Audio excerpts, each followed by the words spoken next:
When archaeologists first discovered the remains of what they would call the Whistling Tomb at the Tiwanaku ruins in Bolivia, no one thought much of it. But after further investigation, scientists were shocked to discover that the bones belonged to an individual who died 1,500 years ago. And there was more. There were also some strange metal instruments embedded into the walls of the tomb. It had been covered for hundreds of years until someone or something had disturbed it, and now it was emitting a sound that sent shivers down their spines. When the wind flowed through the openings created by the burial chamber, the walls began to whistle. They would whistle a haunting, mournful tune that sounded like it was being played on a flute, but there was no one playing it. As far as anyone could tell, the melody was being generated by the walls themselves. Of all the people present during the dig, only one person seemed to be concerned about the music. His name was Pedro Cortés. He was an engineer, and for the past few months, he'd been working hard to restore some of the structures found at the site. It was hot, hard work in the high Bolivian plateau, but Cortés loved every minute of it. He was fascinated by ancient history, and he wanted to help others see the beauty of his homeland.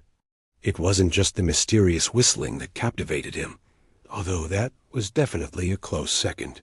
What really held his attention was the possibility that this forgotten civilization may have known things that we were only beginning to understand today, things that might have even involved the stars. The discovery of Tiwanaku happened by accident in the early 20th century. A railroad was being constructed through the region when workers uncovered some unusual stonework. It was unlike anything they'd seen before. Intricate patterns had been cut into the stones and connected together in such a way that they almost looked like they were drawn on paper rather than carved into rock monoliths. But these weren't the only strange features of the site either. Across the valley, another large structure made of huge stones was found.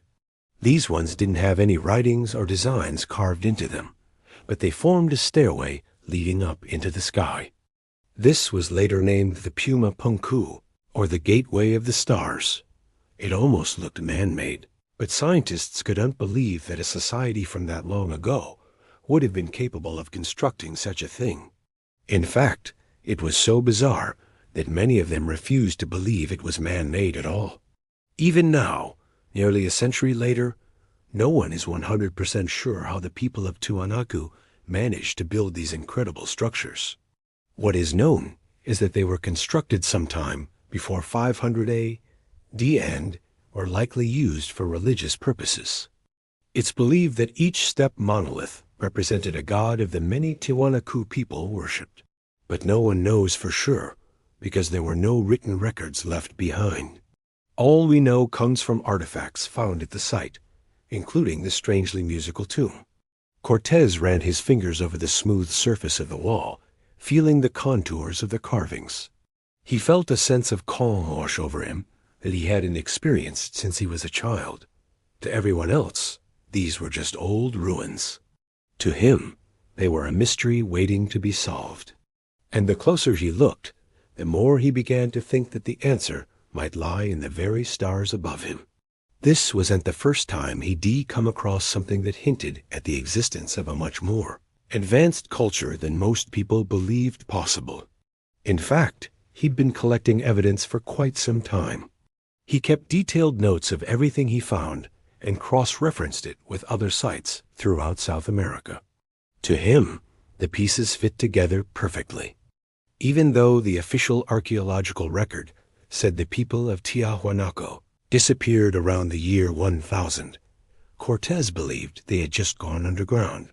He felt there was still proof of their existence hiding somewhere, some secret that would change the way we view human history forever. He began sketching out the measurements of the tomb, trying to figure out if there was some kind of pattern hidden within its dimensions. If the Tiwanaku people were as advanced as he believed, then they wouldn't have just built these ruins for religious reasons. They would have used them to study the universe itself. As he worked, he noticed something strange about the bricks around the entrance to the tomb. Each one was exactly the same size and shape. That meant that if he removed them, he could potentially create a new opening. He discussed his ideas with his team, but they were quickly dismissed.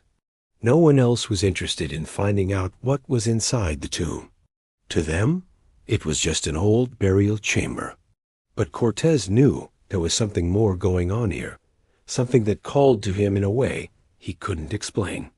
So he decided to go ahead with his plan anyway. After a week of careful digging, he finally managed to make a small hole through the side of the tomb. He grabbed a flashlight and crawled through, ignoring the warnings from his friends that echoed behind him.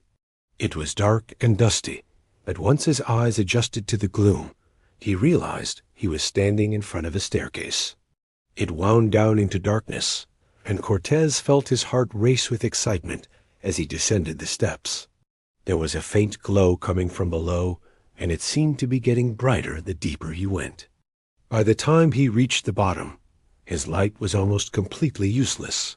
All around him, the walls were covered in the same strange carvings that had been on the outside of the tomb. But now he could see that they were actually writing. He didn't know the language, but it didn't matter. He could feel the energy coming off the symbols and knew they held some kind of power. In the center of the room was a massive stone tablet that seemed to be pulsing with light.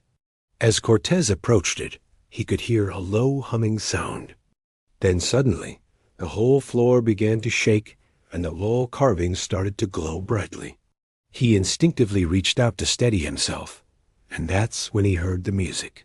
It was the same tune that had been whistled by the wind on the surface, but now it was louder and clearer. As he stood there mesmerized by the sound, he noticed a series of holes drilled into the tablet. They were perfectly round and lined up in a row like the holes on a drum. Cortez put his fingers in the openings, and the moment he did, the music changed.